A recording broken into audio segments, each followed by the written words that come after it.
Son Beyaz Tavşan videosunda takipçimin anlattığı konu kritikti.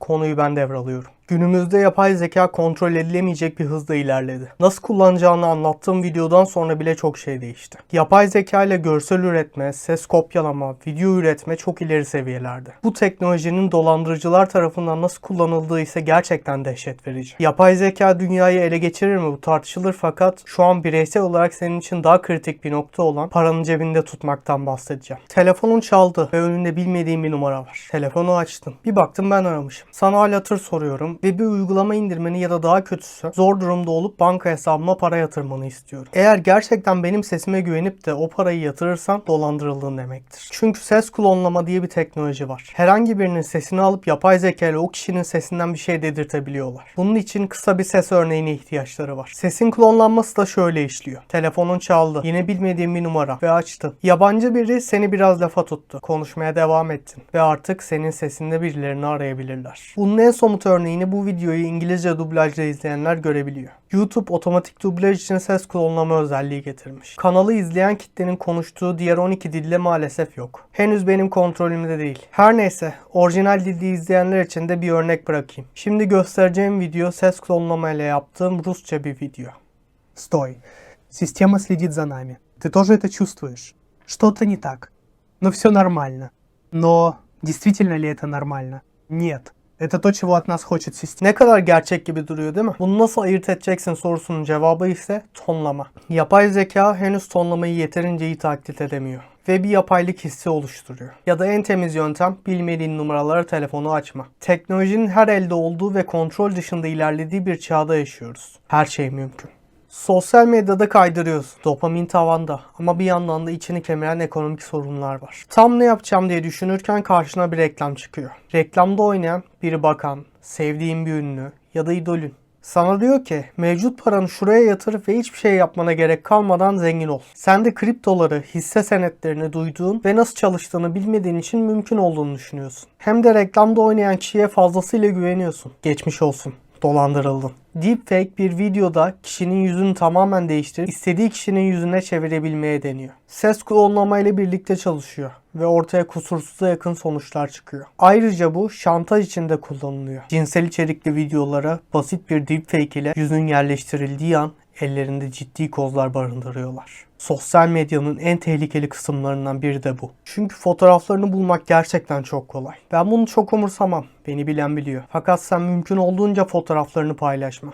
Bu sandığından çok daha tehlikeli. Az önceki reklam konusuna da dikkat et. Yatırım tavsiyesi vermek kanunlara aykırıdır ve resmi bir kurumdan, şirketten yapılan reklam senden bir şeye yatırım yapmanı isteyemez. Ayrıca yapay zeka, dudak senkronizasyonu için kişinin dudağını alır ve yerine birebir aynı yeni bir dudak ekler. Dudağın önüne herhangi bir cisim geldiğinde kayboluyorsa o içerik sahtedir. Telefonun çaldı. Bankadan aradılar.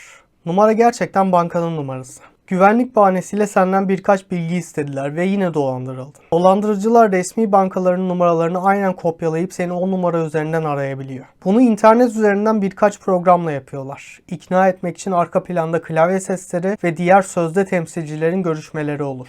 Genellikle aceleye getirmeye, panik yaratmaya çalışırlar. Şu an hesabınızdan yüklü miktarda para çekilmeye çalışılıyor gibi şeyler söyleyip senin bilgilerini alırlar ve o parayı kendilerine çekerler. Bunu ayırt etmek imkansız. Bunun için bankadan aradıklarında açma ve sen bankayı geri ara. Beni aramışsınız dediğinde zaten yapay zeka yönlendiriyor. Bu da bankayı aradığında doğrudan bir insanla görüşebilmek için küçük bir taktik olsun. Bu arada banka sadece bir örnek. Bu anlattıklarımın her biri bir araya geldiği senaryoda seni bir tanıdığın, bir aile üyen şeklinde de arayabilirler. Bunun için en güvenli yol ise telefonu açınca alo demek yerine bir parola belirlemek olabilir. Proton Mail'i anlattığım videoda anlattığım bir teknik var. Sana bir mail geldi ve dedi ki hesabına izinsiz giriş yapıldı. Eğer bu sen değilsen linke tıkla. Linke tıkladın ve karşında kullandığın platformun görüntüsü var. Giriş bilgilerini yazdın ve giriş yapmaya çalıştın.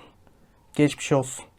Artık hesabın sana ait değil. Buna oltalama denir ve sandığından çok daha fazla kişinin başına geliyor. Bu sebepten tıklamadan önce linki mutlaka kontrol etmelisin. Aynı tekniği farklı şekillerde de kullanıyorlar. Kötü amaçlı bir site karşına kayıt ekranı çıkardı. Sen de atıyorum Google ile kayıt ol seçeneğine tıkladın. Arayüzü yine aynı ve bilgilerini girdin. Aynı şekilde hesabın ele geçirilir. Eğer ProtonPass'i anlattığım videodaki hatayı yaparsan o siteye başka hesap kullanmadan da kayıt olman yeterlidir. O kadar sinsi yöntemler var ki bir siteye girmeden önce o sitenin güvenilirliğini araştırman kesinlikle önem arz ediyor. Zor ama mecburi. En kötü yapay zekaya sor. Yardımcı olur. Otoparklarda, broşürlerde, restoranlarda QR kodlar görürsün. Ve senden çeşitli sebeplerden okutmanı isterler. QR kod öyle bir şeydir ki sen linki göremeden bir siteye girmiş olursun. Bu site belki arayüz olarak masumdur ama arka planda telefonla program yükleyip her şeye erişim sağlayabilir. Her şey dediğim sadece sosyal medya hesaplarından ya da fotoğraflarından bahsetmiyorum. Bankacılık uygulamaları dahil. Mümkünse QR okutmadan işini görmen en doğrusu. Bir kafede, havaalanında bir yerde oturuyorsun. İnternetin gitmesin diye mekanın olduğunu düşündüğün bir Wi-Fi ağına bağlanıyorsun. Hayır, bu sefer dolandırılmadın ama tüm internet trafiğini karşı tarafın eline vermiş oldun.